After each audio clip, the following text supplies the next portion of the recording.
Good morning, good afternoon, good evening. As you know, Trump and Newsom, they've been talking because about the things that's going on in California, and we're gonna hear what Trump has in mind and what's going on. And he talked to Newsom, and we're gonna say what they were talking about. Let's go ahead and hear about it. It's ridiculous. Governor. And Mr. President, when is the last time you spoke with Governor Newsom? A day ago. Called him up to tell him, got to do a better job. He's doing a bad job, causing a lot of death and a lot of potential death. If we didn't send out the National Guard, and last time we gave him a little additional help, you would have, Los Angeles would be burning right now. Los Angeles would be not a lot different than what you saw take place in California and Los Angeles just a little while ago. And, you got to remember, we have the Olympics coming. And we don't want people looking at Los Angeles like it was, like it would have been. It would have been bad. Last night, they had total control. If we didn't have the military in there, the National Guard, and then we also sent in some Marines, we had some bad people. I didn't know the Olympics. I forgot about the whole Olympics situation. That's a bold move. I totally agree the move that he did because think about it. If you stop burning, put the country on fire, that means you cross the line. No matter what you told me, you cross the line. It wasn't about the taxes and about the property. It was about you fighting against illegal. So that's a no-no for me. And I told you what he did. He's in the army, he's in National Guard, and so on and so forth to put those people down because it's gonna really bad for California and for United States and all over the globe. And they don't want to give that as a green light for all the nation or all the state or the city. They can do whatever they want and then bring chaos and then without consequences.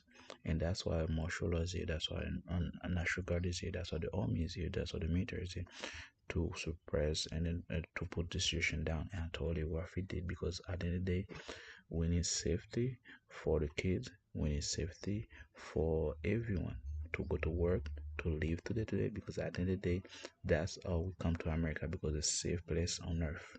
And that's why he provided as a president. And I totally agree with that. What he did was very nice. And I You appreciate have that. people that look in your face and they spit right in your face. They're animals. And these are paid insurrectionists. These are paid troublemakers. They're agitators. They're paid.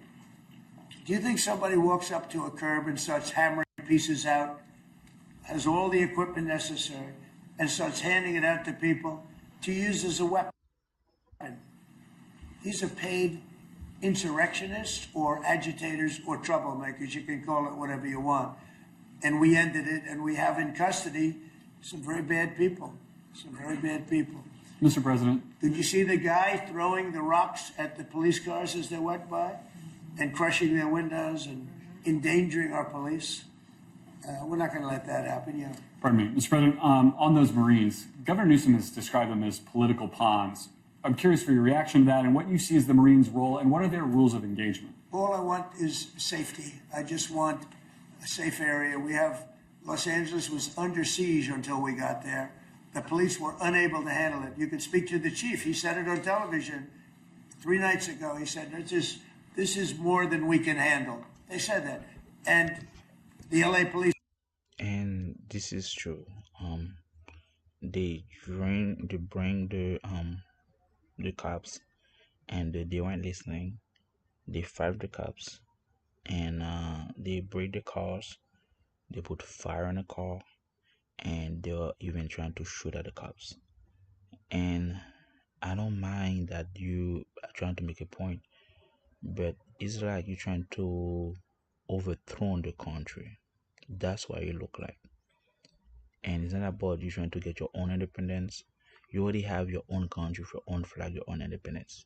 I understand if you're doing revolution, if you're doing riot, trying to overthrow the government, overthrow the situation, and claim your independence. I totally understand that, but you already have yours, and then you left your country for a better life, but you're trying to destroy the country to a better life, and you're trying to turn the country that is safe the same way that you left your country. This is craziness.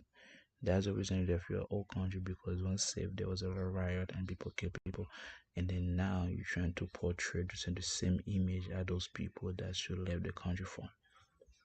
And this is the sad part, and that's why people see that they can see that Trump is why are pushing those people out, because they gonna think now people gonna think that all of them illegal, all of them are criminals, all of them bad people, because of the images they portray. And I won't be surprised if we want to do 5,000 the other day. I won't be surprised if we want to do all of them deported, because now the Mexican put themselves in a situation that those people that was came here, for example, TPS, they want to break up to get their green card. Trump can revoke all of them and then send all of them back, even though those are being for 9 years, 10 years, and they're working, have no criminal record. Because of that, the president has authority to push all of them away and then try to everything clean slate and get none of them chances, opportunity, because they will become too comfortable. And it is sad to witness that today. I know a lot of the police in LA, they're good, they're great people, but they're given instructions not to do this, not to do that. But in this case, they were trying their best. They were not able to handle it. It was out of control. When we got there, you have to remember, I've been here before, and I went right by every rule, and I waited for governors to say, send in the National Guard. They wouldn't do it. They wouldn't do it, and they just wouldn't do it. It kept going on and on, got worse and worse. And in Minneapolis, that city was burning down 7 days, and I said, I don't care. The governor, who's a governor that just happened to be running for vice president, a total, you talk about an incompetent governor, he's an incompetent person. That he was picked, well, I was actually very happy he was picked for other reasons. But this guy wouldn't call the National Guard. And we ultimately just sent in the National Guard. We stopped it. But that was after 7 days. And I said to myself, if that stuff happens again, we've got to make faster decisions, because they don't want to do it. The radical left, it's usually radical left, and it's usually governors that are Democrat, and they don't want to call them in. They don't want to save lives. They don't want to save property. They don't want to call them in. I don't know what it is. We And he made a good point. The governors are behind it. They let it happen because they can stop from the beginning.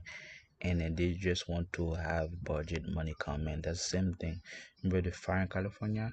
They don't collect the money from the fire and hydrant everything, but they didn't do the work. That's why they claim the money and they do the work, and they say everything is normal. And the Governor Newsom keep claiming that it was a safe protest, and we all can see and tell. And the news have to say it uh, um now because President Trump is mentioning it, but they're trying to hide it because they don't want to Democrat look bad. And at this point, every day that's going on, we see Democrat as a bad party now. And every day that's going on, more people waking up and giving up the Democrat Party. And that's what I'm saying. By 2000 next election, the Republican gonna win a landslide. Hopefully, the people that's Republican don't play on the both side, and they're not trying to fake it. But Democrat,